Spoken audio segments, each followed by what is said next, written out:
ஓம் ஸ்ரீ குருப்யோ நமக. வக்ரதுண்ட மகாக்காய சூரியகோடி சமப்பிரப நிர்விக்னம் குருமேதேவ சர்வகாரியேஷு சர்வதா. எம்பெருமான் முருகப்பெருமான் நல்லாசியோடும் நவ கிரகங்களின் அருளாசியோடும் இந்த பதிவினை ஆரம்பிக்கின்றோம். ஆன்மீகம் பிளஸ் நேயர்கள் அனைவருக்கும் ஜோதிட குருஜியின் இனிய வணக்கங்கள், வாழ்த்துக்கள், ஆசீர்வாதங்கள். இந்த அருமையான பதிவில் நம்ம என்ன பார்க்க போகிறோம் அப்படின்னா, சுக்கிர பகவானின் அற்புதமான ஒரு நகர்வு பெயர்ச்சி. சுக்கிர பகவான் களத்திரக்காரகன், சந்தோஷக்காரகன், எல்லா ஜீவராசிகளும் சந்தோஷமாக இருக்கணும்னு நினைக்கக்கூடிய ஒரு கிரகம்.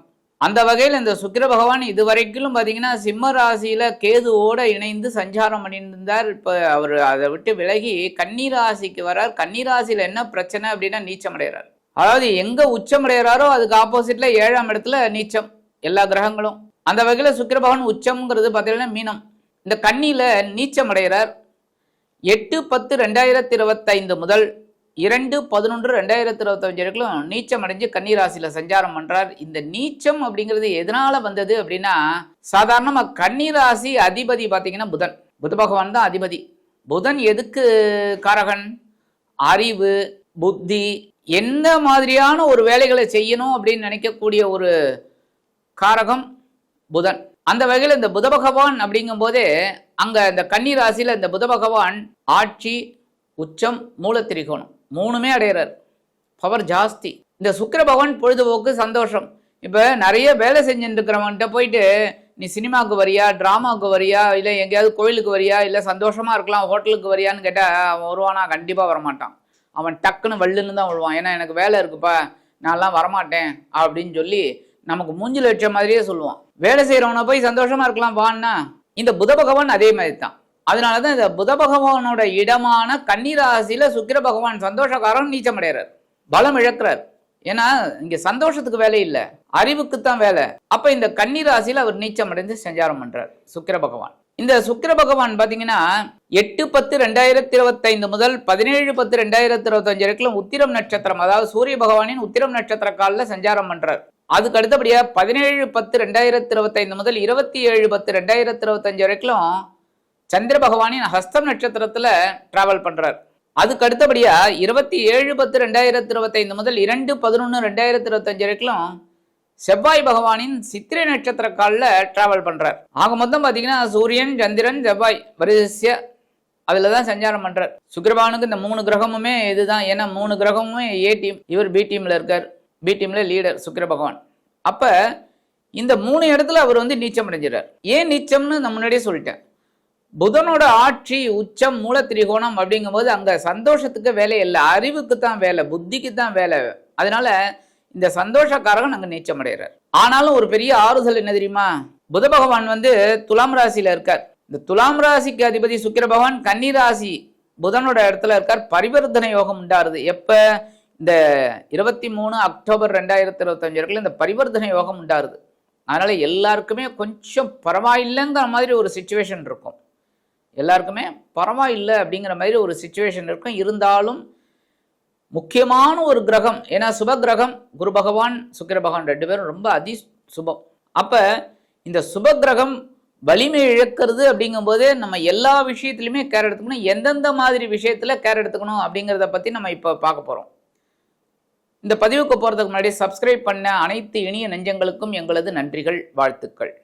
நிறைய பேர் சப்ஸ்கிரைப் பண்ணிட்டு இருக்கீங்க. இன்னும் நிறைய பேர் பண்ணணும்.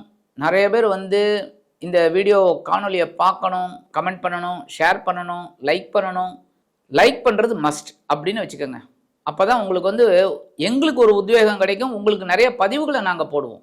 இந்த சுக்கிர பகவான் கன்னிராசியில் நீச்சமடைந்து ஒவ்வொரு ராசிக்கும் என்னென்ன பலாபலன்களை கொடுக்க போறார் அப்படிங்கிறத பற்றி நம்ம இப்போ தெளிவாக பார்ப்போம். ஓம் அஸ்வத் வஜாய வித்மகே தனுர்ஹஸ்தாய தீமகி தன்னோ சுக்ர பிரச்சோதயாத். அன்பான துலாம் ராசி நேயர்களே, இந்த அருமையான காணொலியில நம்ம பார்க்க போகிறது சுக்கிர பகவானின் அற்புதமான ஒரு பயிற்சி. இந்த சுக்கிர பகவான் உங்களுக்கு நிஜமாவே அற்புதம். ஏன்னா ராசிநாதன் அஷ்டமாதிபதி, 2 ஆதிபத்தியம் கொண்டவர்.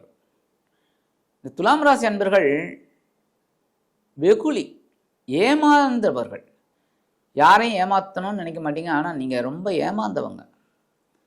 யாராவது ஏதாவது ஒன்று சொல்லி கஷ்டம்னு வந்தால் உடனே நீங்கள் வந்து உருகிடுறது உங்களோட ப்ளஸ் பாயிண்ட். அதான் உங்களை ஏமாத்துறாங்க எல்லாரும். ஆனால் அதனால் நீங்கள் ஒன்றும் குறைஞ்சி போயிட மாட்டீங்க.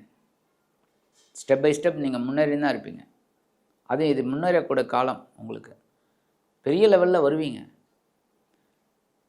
எங்களோட பதிவுகளை நிறைய பேர் துலாம் ராசி அன்பர்கள் பார்க்குறீங்க. ரொம்ப சந்தோஷமாக இருக்குது. இன்னும் நிறைய பேர் பார்க்கணும். உங்களுக்கு தனித்தனி பதிவு ஒன்று போடலான்னு இருக்கேன். உங்களோட கஷ்டங்கள் விடியறதுக்கு ஒரு பதிவு போடுறேன். அதை பார்த்தாலே உங்களுக்கு பெரிய கஷ்டங்கள் குறைஞ்சிடும். நீங்கள் அதை ஃபாலோ பண்ணிங்கனாலே. அந்த வகையில் இந்த சுக்கிரபகவான் உங்களுக்கு ராசிநாதன் அஷ்டமாதிபதி. நீங்கள் எப்போவுமே சந்தோஷமாக இருக்கணும் அப்படின்னு நினைக்கிறவங்க, நீங்களும் சந்தோஷமாக இருக்கணும், உங்களை சுற்றி இருக்கிறவங்களும் சந்தோஷமாக இருக்கணும்னு நினைப்பீங்க. அதனால தான் உங்களுக்கு நண்பர்கள் வட்டாரம் அதிகம். சில சமயம் உணர்ச்சி வசப்படக்கூடியவர்களும் நீங்கள் தான். சாதாரண அந்த வகையில் இந்த சுக்கிரபகவான் அஷ்டமாதிபதி வேற. இங்கே தான் நீங்கள் தப்பு பண்ணிட்டீங்க. ஏன்னா அஷ்டமாதிபதி அப்படின்னா திடீர் அவமானம், திடீர் பிரச்சனை, உடல் ஆரோக்கிய குறைபாடு, இதெல்லாம் வரத்துக்கு வாய்ப்பு இருக்கு. இதை நீங்கள் கரெக்ட் பண்ணணும். எப்படின்னா நிறைய துலாம் ராசி அன்பர்கள் நான் பார்த்துட்டேன், ரொம்ப கஷ்டப்பட்டு அதுக்கப்புறம் தான் முன்னேறி இருக்கீங்க.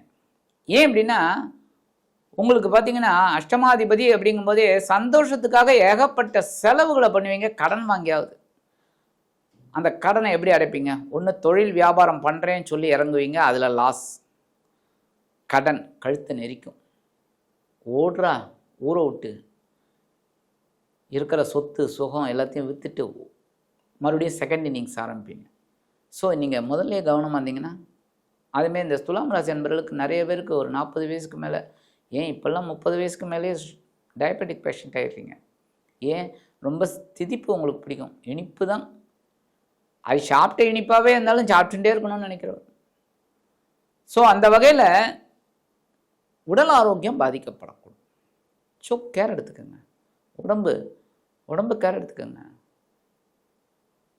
அடுத்தபடியாக ஆனால் ராசிநாதன் சந்தோஷமாக இருங்க, அதுவும் தப்பு கிடையாது.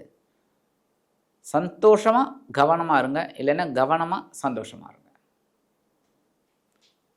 அந்த வகையில் இந்த சுக்கிர பகவான் இது வரைக்கும் உங்களுக்கு எங்கே இருந்தாருன்னா லாபஸ்தானம் அப்படிங்கிற 11ஆம் இடத்துல கேதுவுடன் இணைந்து சஞ்சாரம் பண்ணியிருந்தார். பரவாயில்லைங்கிற ஒரு சிச்சுவேஷன் இருந்தது. எல்லாருக்கும் ஒரு சுபிக்ஷம் ஓரளவுக்கு பரவாயில்லைங்கிற மாதிரி இருந்தது. ஏன்னா உங்களுக்கு குருவும் பார்த்திங்கன்னா 9ஆம் இடம் நல்ல ஒரு இதில் இருந்தது, இல்லைன்னு சொல்ல முடியாது. 6ஆம் இடத்துல சனி பகவான் வக்ரகதியில் இருந்தாலும் உங்களுக்கு ஓரளவுக்கு பரவாயில்லைங்கிற மாதிரி தான் சிச்சுவேஷன் போயிட்டு இருக்கு. ஏன்னா குரு நல்ல சப்போர்ட்டிவாக இருக்கார்.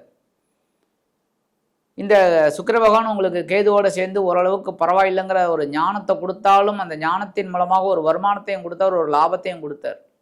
அந்த வகையில் இந்த லாபஸ்தானத்தை விட்டு விலகிய சுக்கிர பகவான் எங்கே வரப்போறாருன்னா உங்களோட விரயஸ்தானத்துக்கு வர நீச்சம் அடைகிறார். உங்கள் ராசிநாதன் நீச்சம் அடைகிறது தப்பு. ஏன்னா என்றைக்குமே ராசிநாதன் அப்படிங்கும்போது பலமாக இருந்தால் தான் அந்த வேலையெல்லாம் நல்லபடியாக நடக்கும். அவரே பலம் இல்லாமல் இருக்கார் அப்படின்னா நீங்கள் என்ன பண்ணணும்? நீங்கள் பலமாக இருக்கணும். எப்படி? கவனமாக இருக்கணும். ஒவ்வொரு விஷயத்துலையும் உத்தியோகத்தில் கவனமாக இருக்கணும். உங்கள் வேலை என்ன அதை மட்டும் பாருங்கள். இந்த பக்கத்தில் இருக்கிற சக நண்பர்கள் அவங்களோட பர்சனல் மேட்டர்ஸ், அஃபிஷியல் மேட்டர்ஸ் எதுலேயுமே தலையிடாதீங்க. உங்கள் வேலையை பாருங்கள்.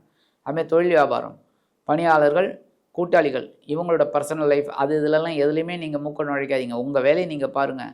நல்லபடியான ஒரு தொழில் போகும். ஆனாலும் இந்த இடத்துல பார்த்தீங்கன்னா அஷ்டமாதிபதி நீச்சம் அடைகிறது நல்லது. 8ஆம் இடம் என்ன மறைவு ஸ்தானம். அந்த 8ஆம் இடத்து அதிபதி உங்களுக்கு நீச்சம் அடைகிறது நல்லது. எல்லாத்தையும் சவாலை சமாளிப்பீங்க. 8/10/2025 முதல் 17/10/2025 வரைக்கும் இந்த சுக்கிர பகவான் லாபாதிபதி சூரிய பகவானின் நட்சத்திர சாரமான உத்திரம் நட்சத்திர கால டிராவல் பண்ணுறார். இந்த நேரத்தில் லாபத்தில் கொஞ்சம் கவனம் எடுத்துக்கணும். எப்படின்னா இப்படி பண்ணினா கரெக்டாக இருக்கும் அப்படின்னு. அதேமாதிரி உத்தியோகத்துலேயும் கவனமாக இருக்கணும். அப்போ தான் உங்களுக்கு வர வேண்டிய அந்த பதவி உயர்வு, சம்பள உயர்வு இதெல்லாம் வரத்துக்கு வாய்ப்பு இருக்குது. நீங்கள் ஏனோ தானோன்னு இருந்தீங்க அப்படின்னா சில பேர் பார்த்தீங்கன்னா இந்த லாஸ்ட் 2 days ஒர்க்கிங்கில் பார்த்தீங்கன்னா லாஸ்ட் 2 days அவன் வந்து ரிட்டையர் ஆக போகிறான். கரெக்டாக ஏதாவது ஒரு வம்பு வழக்கில் மாட்டுவான். அந்த மாதிரி கவனமாக இருக்கணும் ஒவ்வொரு விஷயத்திலையும். 17/10/2025 முதல் 27/10/2025 இருக்கும் ஜீவனாதிபதி சந்திர பகவானின் நட்சத்திர சாரமான ஹஸ்தம் நட்சத்திரத்தில் டிராவல் பண்ணுறார். இந்த நேரத்தில் ஜீவன விஷயம் தான் சொன்னேன், உத்தியோகம், தொழில், வியாபாரம் எல்லாத்துலேயும் கவனமாக இருக்கணும். 27/10/2025 முதல் 2/11/2025 இருக்கும் 2/7 குடைய அதிபதி செவ்வாய் பகவானின் சித்திரை நட்சத்திர காலில் டிராவல் பண்ணும்போது வாழ்க்கை துணையோட உடல் ஆரோக்கியத்தில் கவனமாக இருங்க, நண்பர்கள் விஷயத்தில் கவனமாக இருங்க, கூட்டாளிகள் விஷயத்தில் கவனமாக இருங்க. இந்த நேரத்தில் வாக்குறுதிகள் அப்படிங்கும்போது எல்லாருக்கும் வாரி வாரி கொடுத்துடாதீங்க, அப்புறம் மாட்டிக்கிற மாதிரி ஆகிடும். ஆனாலும் ஒரு சின்ன ஆறுதல் என்னென்னா 8/10/2025 முதல் 23/10/2025 இருக்குள்ள இந்த புத பகவான் வந்து துலாம் ராசியான சுக்கிரபகவானோட இடத்துல இருக்கார். அதேமாதிரி இந்த சுக்கிரபகவான் புத பகவானோட இடம் கன்னி ராசியில் இருக்கார், நீச்சம் அடைஞ்சாலும் அங்கே இருக்கார். ஸோ பரிவர்த்தனை யோகம் உண்டாருது. பரிவர்த்தனை யோகம் உண்டாகிறதுனால இதெல்லாம் எல்லாத்தையும் சமாளிப்பீங்க, ஓரளவுக்கு சிறப்பான ஒரு சூழ்நிலை இருக்கும். இருந்தாலும் நீங்கள் வந்து பரிகாரமாக என்ன பண்ணணும் அப்படின்னா மகாலட்சுமி தாயாரை வழிபாடு பண்ணணும். கண்டிப்பாக இந்த ஸ்லோகம் சொல்லுங்கள், இல்லையா சுக்கிரனோட ஸ்லோகம் சொல்லுங்கள். ஓம் அஸ்வத்வஜாய வித்மகே தனுர்ஹஸ்தாய தீமகி தன்னோ சுக்ர பிரச்சோதயாத். அற்புதமான ஒரு காயத்ரி மந்திரம், இதை சொல்லுங்கள். தினந்தோறும் 11 தடவை சொல்லுங்கள். சுக்கிரபகவான் நீச்சம் அடைஞ்சு அப்படி எது வரும்போது பிடிச்சிக்கோங்க. அடுத்தபடியாக மகாலட்சுமி தாயாருக்கு நமஸ்தேஸ்து மகாமாயே ஸ்ரீபீடே சுரபூஜிதே சங்கச்சக்கர கதாஹஸ்தே மகாலட்சுமி நமோஸ்துதே.